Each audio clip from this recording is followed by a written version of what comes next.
met 'n gebed. It's a very important task that we must undertake. So ons kom vra vir die pastoor baie gou om net voor te kom en vir ons te kom bid sodat ons kan mooi geaanvaar word met die Here en laat ons vergedering mooi loop. So the pastor is just coming up to just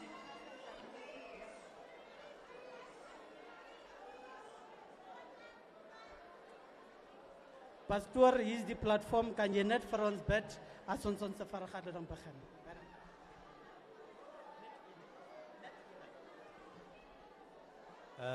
Kom ons staan allemaal. Kom ons staan allemaal in 'n woord van gebed. Dit maakt niet saak. It doesn't matter what religion you belong to, what culture you belong to. When we go home, we all going to stand in front of one God, not two gods, only one. So it doesn't matter what culture or religion you are. But let's just have a moment of silence and we can just have a word of prayer. Lord, we thank you this evening, Lord, that we can even come here together. And Lord, you know the problems and the difficulties we are facing in every community. But Lord, we are here to resolve this issue. Because, Lord, in the end of the day, we are all children of God and we all have to be respected and we all have to even eat of the fruit that you have even given unto us. But, Lord, we thank you for this hour and even for this day. We ask this in Jesus' mighty name, and even as the meeting is going to go ahead, we pray, Lord, let there be a calmness. Let us solve these things out as adult people. And Lord, we thank you, we honor you, and we praise you in Jesus' mighty name. And we all say, Amen. Bye, thank you.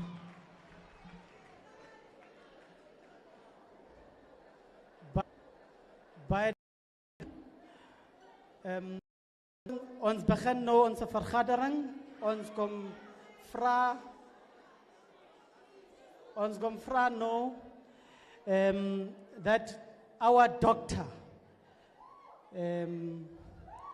Dr. Komisam Buisenin Rosie, to come forward.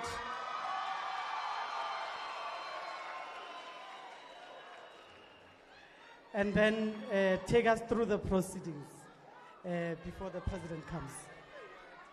Mandla! Viva EFF, viva!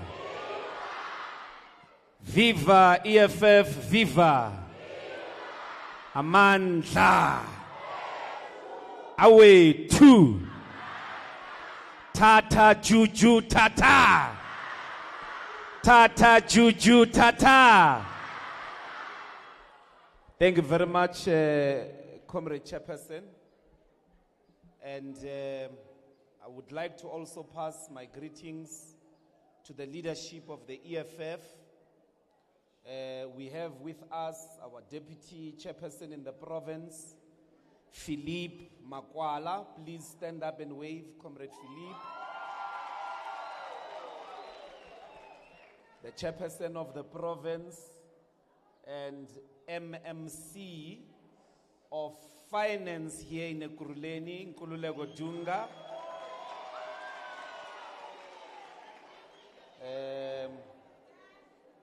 We are in Ekurhuleni, so, oh yeah, there.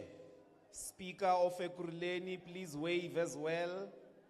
Yes. And then our MMCs, just come in front to wave. All our MMCs, please come in front so that the community of Reiger Park can know. We've got 5 MMCs in Ekurhuleni. These are 3 of them plus 4. One is deployed, Commissar Tembi there in the Free State. Just wave, guys. These are our MMCs here in Ekurhuleni. Comrade Chairperson, this arrangement of yours is not working. And we've got our coordinator of elections, Commissar Liane Mateis. She's also our leader here in the EFF, working in the province. And then some of the leaders are also here with us. My job is very simple. I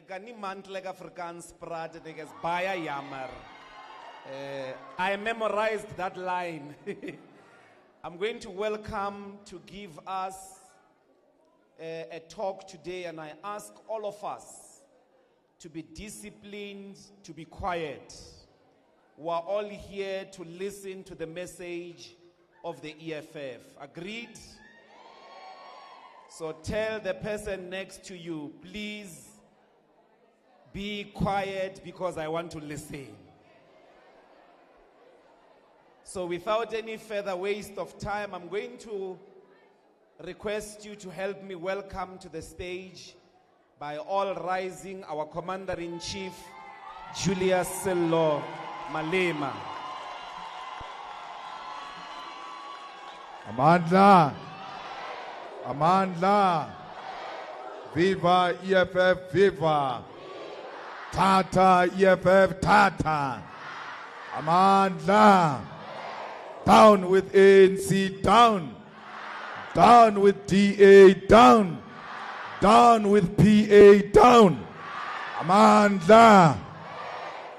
Thank you very much, Dr. Mbuseni Ndlozi, and our provincial chairperson, the provincial coordinator, provincial deputy chair. It is very late in the day, but we felt it is important for us to come and have an interaction with you so that we get to appreciate the issues that affect our communities. So I am here to just remind you that on the 29th of May, we have to go and vote for the EFF because it is the only organization that cares about the people. We want to make sure that we fight crime everywhere in South Africa, toe for toe, because criminals have taken over the streets. Today, there is no streets where you can move freely. The girl children are unable to go and study at the library. They can't go and study as a group because there is someone waiting for them at the corner to come and violate them. Today, there is too much burglary in our communities because the people are not safe in their own homes. When a person who respects the law stays in fear, and those who don't respect the law are not scared, it's supposed to be the other way around. That those who respect the law must live happily in peace. And there's no need to build high walls. And those who violate the law, there must be a way to deal with them. Criminals who take out guns and point at society and police, they must be dropped immediately, because no one must point a gun at the police or at our people. Today, the murder rate in South Africa is like we're in a war. When you compare the murder rate with countries where there is war, we are actually higher than the people who are dying in Ukraine. But we are not in a war. So it means the criminals have declared war against us. And they must meet us ready, so that when they enter our houses, we must find police in every street. I drove now from Lodium, coming this side. I've not met a single police van. How can I drive such a long distance without a single policeman van? Once there is no police visibility, then it is free for all. Because when a police van passes and you are about to commit crime, your conscience comes back and you are scared that you are going to be arrested. So we need police in every town, in every township, in every suburb, and every street. And those informers who inform us of people who commit dangerous crimes, who kidnap others. Once that information helps the police to arrest the perpetrators, the informer must be given money, must be paid, so that we keep on having informers informing us about criminal activities that are happening. How can people kidnap a person and they say they want 50 million? I help you to catch people who are looking for 50 million. You give me 500 rand. It doesn't make sense.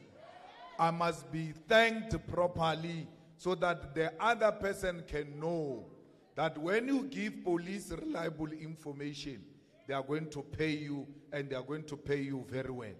Then we've got ears and eyes on the ground.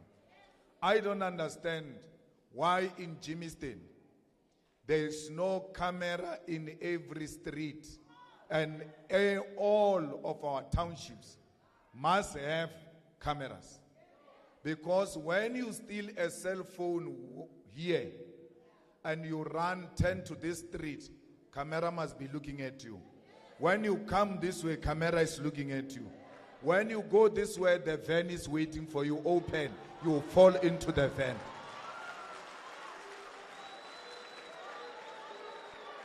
So we will install cameras in all areas where our people are found, because we need to fight crime with everything we have.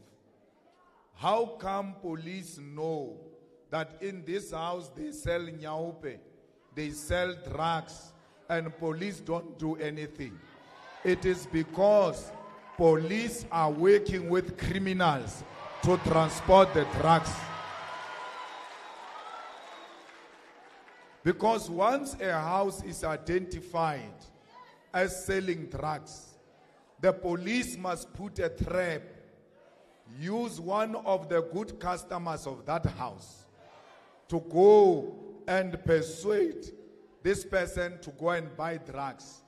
When the transaction is busy, police must pounce on that particular person. Because General Mkhwanazi, the Commissioner of Police in KwaZulu-Natal, says the reason why he's winning with fighting crime in Natal is because once they say this person is a troublemaker, they start following that troublemaker. Wait for that troublemaker to cause trouble, then they cause trouble for him. Because you need to monitor this house that sells drugs. People will go in and out. Then you know there is something fishy here. Then we set a trap and we arrest. We cannot allow police to be in bed with criminals. We cannot allow the drugs to be transported with police van, because they can't be detected when they are being transported by the police van. And a police officer who is found to be committing crime and working with criminals must be sent to jail for a very long time, because he knows the law and is not following the law. So we have a situation where we know corrupt police, but they never get arrested. If anything, they become very powerful people. Everybody is very scared of them. We cannot be scared of criminals, even when those criminals are police. Because people say Nigerians have taken business of drugs and prostitution. We don't want business of drugs. What do we do with drugs? We don't care whether you are a Nigerian or South African. When you bring drugs, it's a criminal activity and you must be treated as such.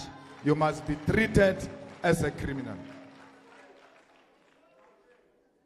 Reiger Park cannot be an area where people think we can go and play with drugs on the streets and no one can do anything. Where the schools have become areas where drugs are being sold. Where the churches have become areas where drugs are being sold. Destroying the future of our children. Because once you give them drugs, you are done. You have finished them. There is no way they can recover from that. This Panyaza Lesufi, the bloody crook, said when he became premier that he's going to create rehabilitation center for the drug addicts. Till today, there is no rehabilitation center that has developed except the stomach. The stomach of Panyaza is developed, but the rehabilitation center is not developed. He's eating the money that is supposed to be building a rehabilitation center. So in the EFF will build a rehabilitation center, but it will not stay for long because there will no longer be drugs for these people, because we will fight drugs with everything. We want Cape Flats everywhere to be drug-free and crime-free. We need to go on a massive rate when we take over power and search all the houses in South Africa with police and soldiers to look for guns, because there are a lot of guns in these houses, and these guns are not even licensed. How come we don't have a national rating day where you are just sitting in Reiger Park and then police are just coming in every house? They say we are searching this house today. And imagine how many illegal firearms we can bring. The people are killing each other in the Cape Flats because the guns are just available here. They are easily available. There must be war declared on guns, and that no illegal firearm must be found in any house or on anyone, because this is what causes instability and threatens the peace in South Africa. The other thing that threatens the peace in South Africa is jobs. Because Panyaza Lesufi again said he's going to give you 400,000 jobs. Nothing. You borrow money from here to go and submit your CV. When you arrive there, they are not there. That time you even borrowed money to go to that place. So you must not allow these fools to play with you. On the 29th of May, you must punish them for having promised you jobs and did not give you a single job. Comrades and fighters, it's not true that Zimbabweans and Nigerians and foreigners are taking your jobs. Let me tell you, if you want to know their jobs, you look at one thing only. You look at the economy if it's growing. The South African economy is not growing. So even if we chase away Zimbabweans and everyone, you will still not get a job, because jobs are created by a growing economy. So you don't say we don't have jobs because they are Zimbabweans. Look at whether the economy is growing, because the growing economy means the business is doing business. And when they do business, they will need labor force to come and help them do business. So the South African economy is stagnant. It's not growing. It's not going anywhere. Unlike that time of Thabo Mbeki, where the economy was growing, and we could see that our country was growing because the economy was growing. You cannot grow the economy if you don't turn this country into a construction site. We have to build bridges. We have to build roads. We have to build proper houses. We have to make sure that water reticulation plants and sewer are maintained. And we build the new ones because the population is growing. We have to revive the industry. We have to revive all of economic activity in South Africa because we want to create jobs. So without any new developmental program, you can be rest assured there will never be jobs. The excuse of Zimbabweans is because they think you are illiterate, you can't read economic indicators and be able to make a rational conclusion that in the absence of a growing economy, we'll never get jobs. That's why the EFF, when it takes over, it must revive the textile industry in Cape Town, in Germiston, and everywhere else because there is market for it. Today, I'm driving with this doctor. I'm telling him that these plastic chairs that you are sitting on are produced by a byproduct which comes from Sasol, here in Sasolburg. That byproduct, they go and sell it to China. China uses that byproduct to produce those chairs. And these chairs are expensive because they come from China. We are paying for their shipment here. But the thing is here in Sasol. Why are we not taking it there and produce these chairs here in South Africa? Do you know that we also import toothpick? Maybe some of you don't even know what is a toothpick because you got a slugs. So, match sticks, the matches that we use every day, we don't produce it. It comes from outside South Africa. The plate that you use, plastic plate, plastic, comes from outside. How can't we not produce what we use every day? Because there are customers already for it. I mean, all these women who are sitting here, Dr. Ndlozi, if you say to them, please borrow me a tap away, yes, sis. There will be war. She's going to call you the whole day, where's my tap away?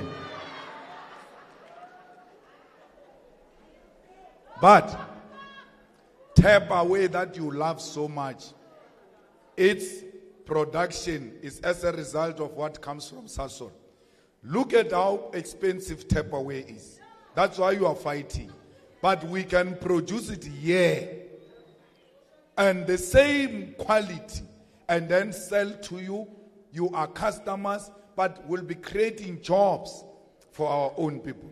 Because there is no economy without manufacturing which can create jobs.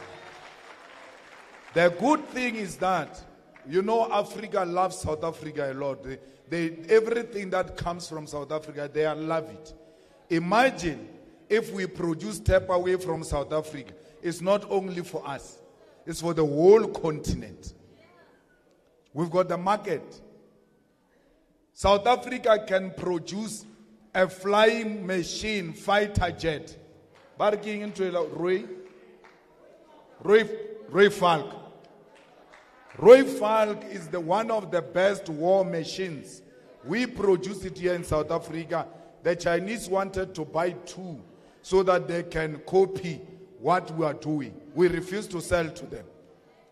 How can we produce a machine that flies and we can't produce cars? A machine that moves on the ground, we can't produce it. But we produce a machine that can fly. There is something wrong there. Someone went to sign agreements, trading agreements with Germany that we will not produce cars. You will give us cars, we'll buy from you. Went to sign with Japan and many others. We will not produce car, we'll buy from you. If we can produce a flying machine, it must not be difficult to produce a car. And if we produce a car, it means more jobs for our children. South Africa is rich of minerals. We've got platinum, we've got chrome, we've got gold, we've got diamond. Every day on the N3 to Richards Bay, they are transporting our raw material out of the country. When you see those cars from tomorrow, when you look at them, you must know that inside those trucks is jobs being shipped out. Because chrome is used to produce steel. In South Africa today, there is nothing you can build without steel, which means steel is in demand. And we've got chrome to produce steel. Why are we sending our chrome to China and everywhere else? They produce steel and sell the steel back to us, when we can produce our own steel through beneficiation here in South Africa. You know, Gauteng, Johannesburg, was made by the discovery of gold. This place is not a preferred place of settlement. That's why, because it's got too much water, it was a forest. But when they discovered gold, they now had to create conditions for settlement. So, which means everywhere where a mineral is discovered, then that place must look like Johannesburg. Because Johannesburg was made by a mineral. Why is platinum not making Rustenburg look like Johannesburg? Because platinum is a mineral as well. Why is Bakersford, if it has got chrome, why is not looking like Johannesburg? We need to decentralize the economy of South Africa to depopulate this Gauteng. Because this Gauteng is going to become a nightmare very soon. Everybody wants to settle here. That's why in Ekurhuleni MMC, Ekurhuleni has got a lot of squatter camps, more than any other municipality in South Africa. It's because people come here coming to search for opportunities. But if we create opportunities for them where they come from, they will not see a need to come, because it's safer to work where you come from. Unlike me, I have to work, I have to have a home in Polokwane, have a home in Johannesburg, have a home in Cape Town. Even if Cape Town you are not paying any rent, you are a member of parliament, but the fridge must be full. And then the fridge must be full in Johannesburg, then full in Polokwane. So if there is a means where I can have one home where I go to work and come back to this home, I'm saving a lot. So we need to decentralize this economy and create new cities. Every city you see was created by apartheid. There is no single city that was created by democracy. For the past 30 years, they've never done a town. Nothing. What they do, they identify a bush. They love bushes. I don't know, Comrade Carl, is it because you are in the bushes for a long time? They love bushes. They go and look for a bush away from where people stay and build RDP houses and say, no, come and stay here. Why do you take us away from where the resources are? There is already road here, there is water here, there's electricity here. A person takes people to the bush and give them RDP houses. And our people are clapping hands. But they forget that it was them who were marching during apartheid saying, we don't want matchbox houses. Today they are given Western matchbox houses. They clap hands. A definition of a house means that it must have a flushing toilet inside. If it doesn't have a flushing toilet, it's not a house. It's a glorified mukuku. It's not a house. It's a glorified shack. Because only a shack will not have inside toilet. I've never walked into any shack, they say, this shack has got an in-suit. I've never seen anything like that. So why do you call this thing a house and call this one a shack? What is the difference? The difference is that here you did not use a corrugated iron. You used some mamparastina. So we reached a point where we must stop celebrating mediocrity and laziness. We must now start voting with our minds and not with our hearts. Because for how long have you been seeking a job? But people just come, get called from homes by ANC councillors to come and work here in the Ekurhuleni municipality. They hire their relatives. They hire their comrades. If you are a female, they want to have sex with you before they give you a job. That, when we vote on the 29th of May, you must remember. You must remember that 29 May, you don't have a toilet. You come from the shack, from the squatter camps, family of 4, 5 are sharing a toilet. They've treated you like animals for a very long time. Go and teach them a lesson on the 29th of May and tell them, today we are here to reclaim our humanity, to reclaim our dignity. We are tired of being treated like animals. So we must make sure that our children go to school for free. There must not be school fees. And children must not pay for school uniform. How can, we are led by some people who appear like they've lost their mind. They say this one who wants to make a good future for herself, she must buy uniform. But a prisoner like Gaten Mackenzie was having free uniform in prison. He's a beneficiary of free uniform in prison. You want to go to school? Go and buy uniform. Oh, you want to go to prison? We give you uniform for free. We give you food, breakfast, lunch, supper. We give you water. We give you electricity in prison. And inside that prison, there is a flushing toilet. You are not in prison, but you don't have a flushing toilet. The prisoners have a flushing toilet. Your situation is worse than those who are in prison, yet you are not in prison.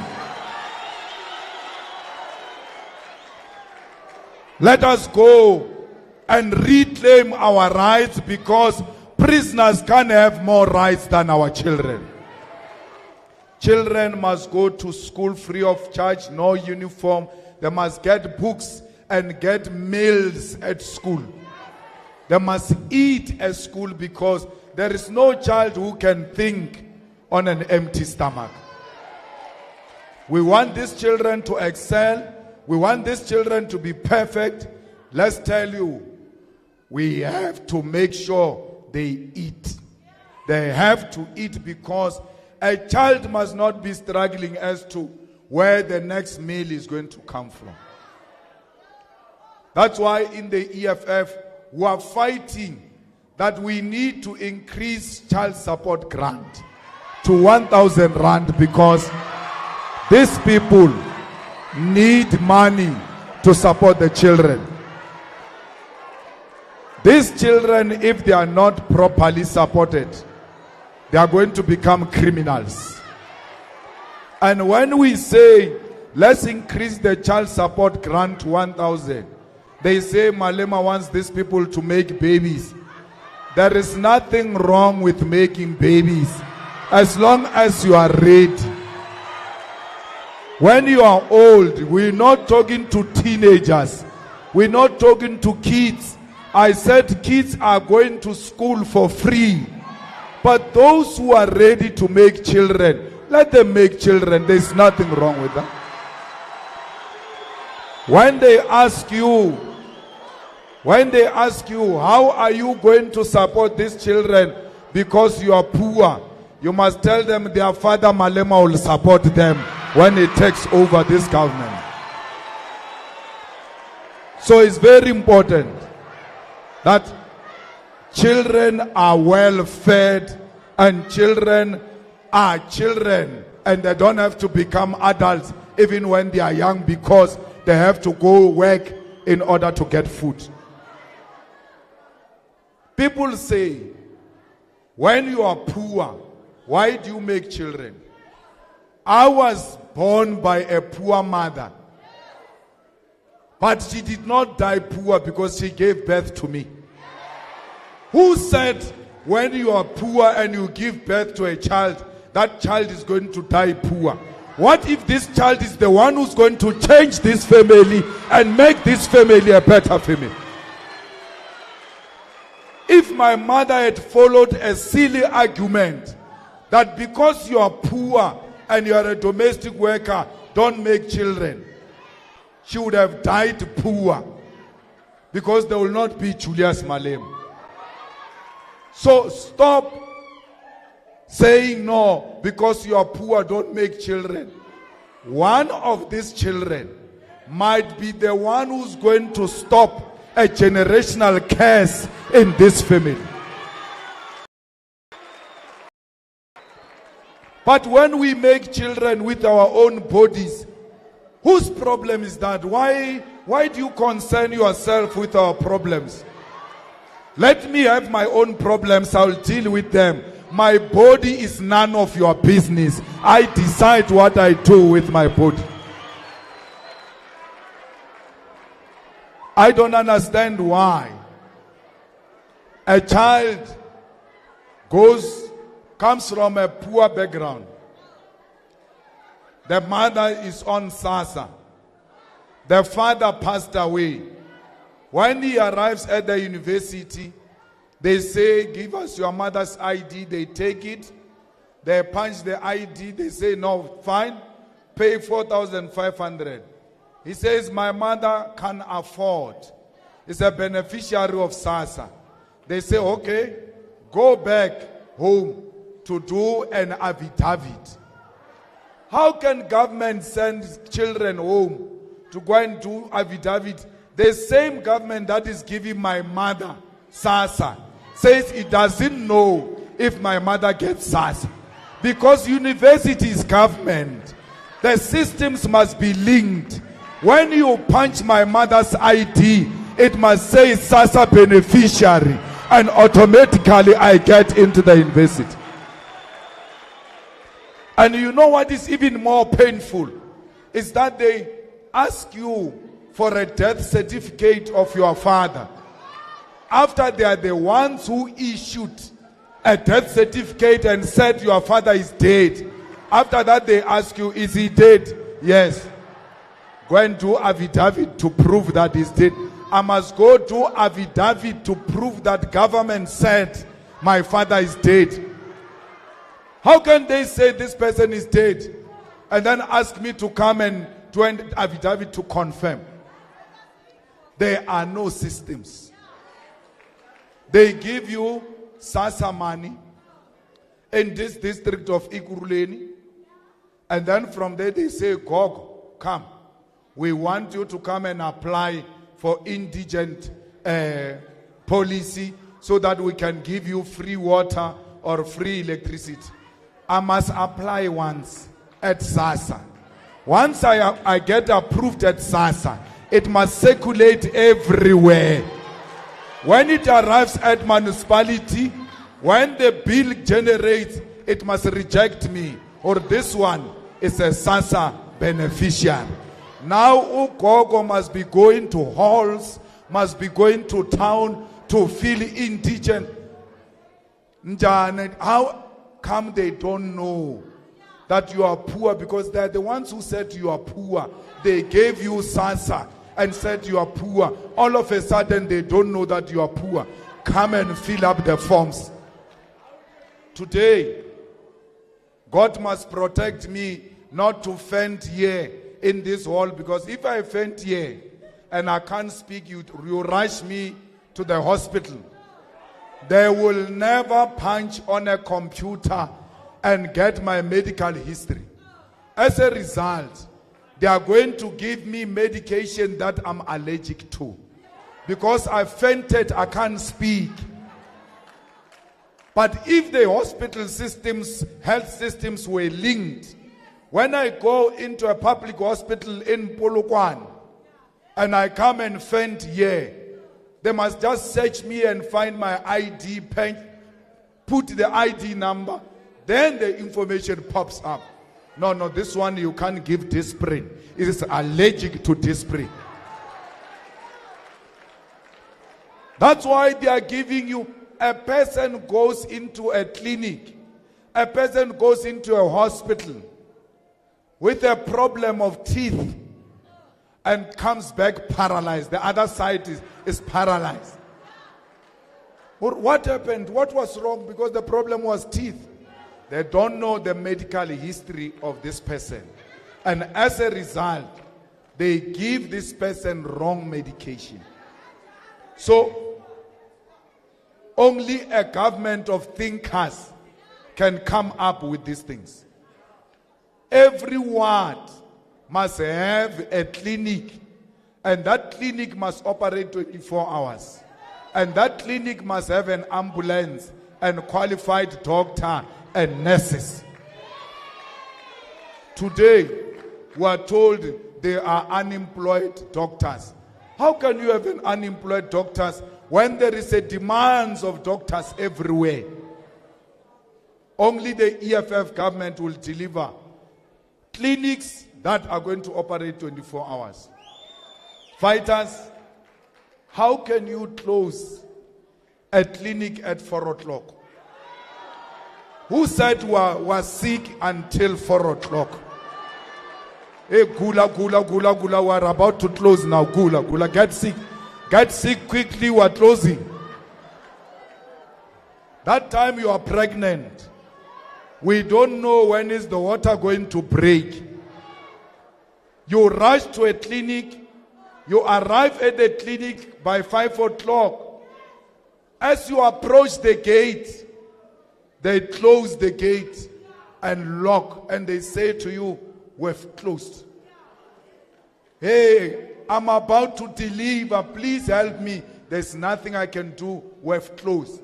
As a result, mothers give birth on the gates of clinics because clinics are closed.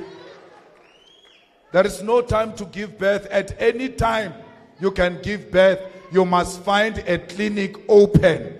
Whether there are people or not, we will put security guards there to look after those people, to look after our equipment. Fighters, we have load shedding. And today, they say we have 24 days without load shedding. Then they say we must celebrate. How can we celebrate that? Load shedding is not gone. And I'm happy government is not saying load shedding is gone. They say we have suspended load shedding. But people don't ask them, why do you suspend it? They suspended it for a purpose of elections. After elections, load shedding is going to come back. 29 May, stage 6, after voting, when the counting starts, they are going to switch off electricity so that they can steal the votes. So they must find you ready. That's why I'm telling you this. I'm preparing you. I know these crooks. When the counting starts, you must be having a torch. When they switch off, you switch on. Criminal. Because these people can't be trusted. Load shedding is man-made. When we were watching our favorite Rugby World Cup, load shedding didn't come. As if load shedding knows there is rugby. How can electricity know there is rugby? Only a human being knows that there is rugby. Switch on. Immediately after Kolisi raised the cup, stage 6, back to load shedding. That's what they are going to do. We must know that these people are putting us in darkness, and we must not be fooled. On the 29th of May, we must vote against load shedding when we go to the polls on the 29th of May. Water shedding is also coming, by the way. Because these days, here in Ekurhuleni, we are starting to experience shortage of water. Why? The infrastructure has collapsed. The infrastructure built by apartheid has collapsed. Ramaphosa goes to Hammanskraal, where cholera killed people. He goes there to say, and this cholera kills people because a water reticulation plant, which its budget was passed and monies were paid to a contractor, is not built. People are drinking dangerous water. Ramaphosa went and pretended to care and moved around Hammanskraal and all of that with a big nose going around and then he left. After he left, the situation in Hammanskraal is worse. How can a president go where there is a problem and the president has got no solution? The president, wherever he goes, he must provide solution. We must all feel that there was a president here. So it can't be correct that Ramaphosa just pretend to care and then more people are dying because of cholera in Hammanskraal. The infrastructure is too old. We need to build new water infrastructure. We need to maintain the one that we have. Otherwise, the taps are going to run dry. They are not telling you that problem, that we are going for water shedding. Because these people found everything else apartheid built. Instead of just maintaining it, they destroyed it and did not build anything in the past 30 years. You know, sometimes I sit down and I'm like, you know, maybe I'm being too harsh on Ramaphosa back and think a bit, what did this man do right? I can't find one. Just one. So we cannot allow a man to buy us with 350 and pretend like we care. He cares about us. He doesn't care about us. He's bribing us. We cannot be bought cheap with 350. We cannot be bought cheap with the ANC t-shirt. We cannot be bought cheap with the food parcels that only comes during elections, and after elections they don't care. Gone are those days when they come to our houses. You must be able to take those food parcels and put them inside the house and lock the door and go outside. No, I've been waiting for you guys. What have you done in the past 30 years? Because we are still in poverty. When you take that food parcel, don't feel bad. It's not an ANC food parcel. It's your money. All of you seated here, you are the ones who bought that food parcel. Because they are buying that food parcel with our taxes. And everyone in this hall pays a tax. Because when you buy, you must look at the receipt. There's something written VAT. It is VAT that buys those food parcels, and therefore it's your money. Don't feel bad that, no, we took their money, we must vote for them. It's your money. RDP houses, it's your money. It's not ANC money. ANC doesn't have money. It can't even pay its own staff members. That's why they don't have posters. They've got 1 year, 1 day, one. That thing has collapsed. There is nothing left in that ANC. So please,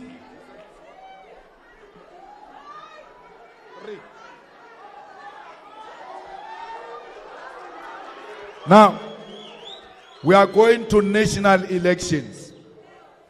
We are going to elect national president. We are going to elect provincial government. This is not a local government. EFF is for all of us. Colored, Indians, Africans, whites. As long as you are not a racist and you don't want to be a crook, you are more than welcome to join the EFF. There is no EFF that hates white people. There is no EFF that hates colored people. There is no EFF that hates Jesus Christ. Because someone was saying Malema doesn't love Jesus Christ, is not a Christian. I am a Christian. And all these ones who come to you saying Malema doesn't love Jesus Christ, you must tell them that I've built a church in my home in honor of my mother. There is a house of the Lord standing in my township because of me. Why would I build a church if I don't believe in Jesus Christ? So, in the EFF, you are Christian, Muslims, everyone. This is the home of everybody. There is no white Afrikaner who's going to be driven to the sea. This is their home. They have naturalized, they are with us, but we are going to share the land. There's no one who's going to dominate the ownership of the land and the economy. We are going to share it. They say Malema is a racist. He doesn't want white people. I've never said that. All I said was, let's share. When I say let's share, because they don't want to share, they say it's racist. I say I demand equality. That black and white must be the same and sit on the same dining table. I say, man, sit on the table with a black man. They like, now he wants us to sit with monkeys. We don't want that. Because that's how they look at us. How can you have a problem sharing a table and a meal with a fellow human being? So, anyone who comes here and lie that EFF doesn't love the people of Ward 34, they must know he's going to get answers because you have heard it from the horse's mouth. You must tell this bandit of PA that you are lying. We are going national, we are going province. You voted criminals here at Ward 34. We don't want criminals. People who have gone to prison because they are 26, 28. The people who are working with drug lords were voted during local government. Those criminals must end here. We don't want to see them in parliament. Parliament is not a home of criminals. You must tell them, Hashem, we love you local, but there is serious matters there, and criminals can't deal with serious matters. So there is no PA that owns colored communities. Colored people are independent people. They can think independently. They can make their own decisions independently, and no one must speak on their behalf. and no one should claim to be speaking. So the EFF is here today to say this is a home of the EFF. What 34 will vote the EFF on the 29th of May. Victory is certain. Amanda! Amanda! Viva EFF, viva! Viva EFF, viva! Thank you very much.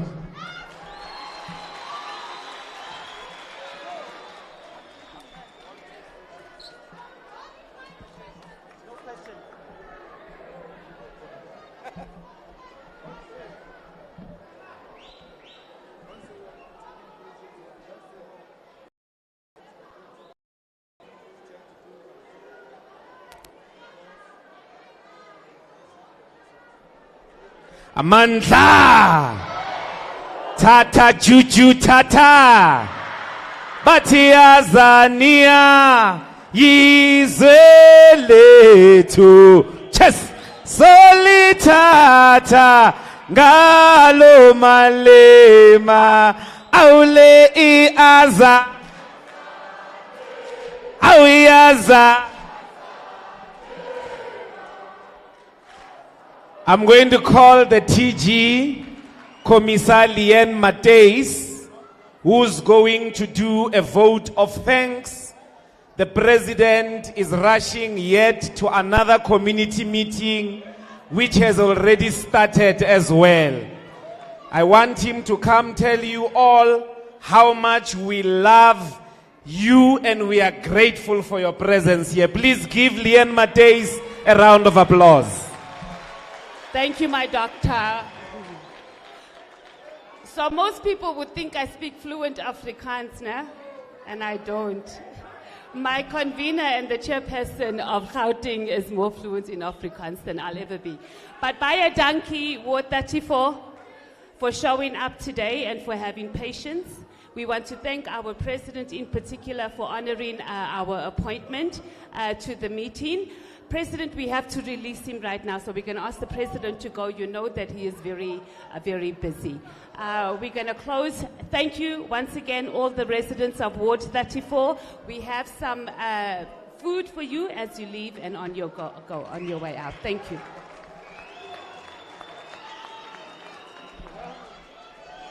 Thank you very much. Please be safe.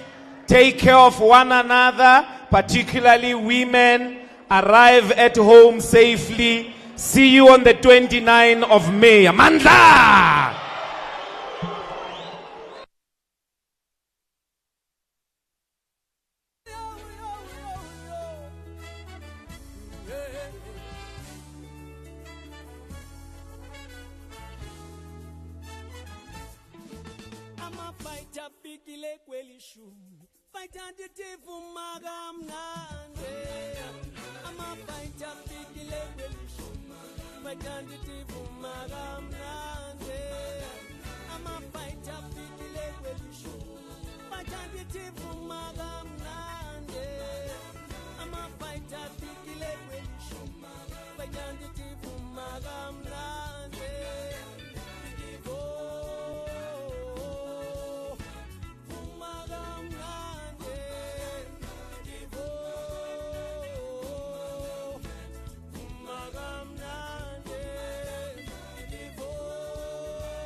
these are the people who deal.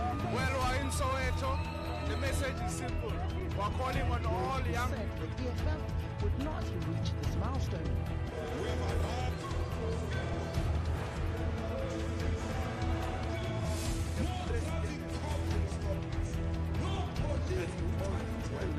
These are the people who deal. Well, we're in Soweto. The message is simple. We're calling on all young. Said the EFF would not reach this milestone.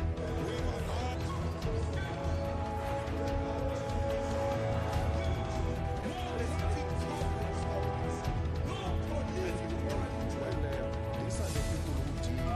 Well, we're in Soweto. The message is simple. We're calling on all young. Said the EFF would not reach this milestone.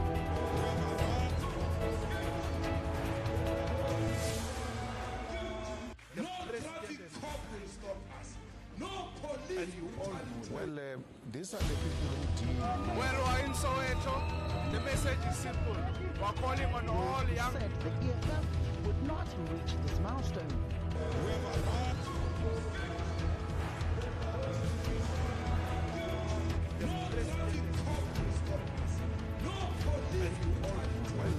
These are the people who deal.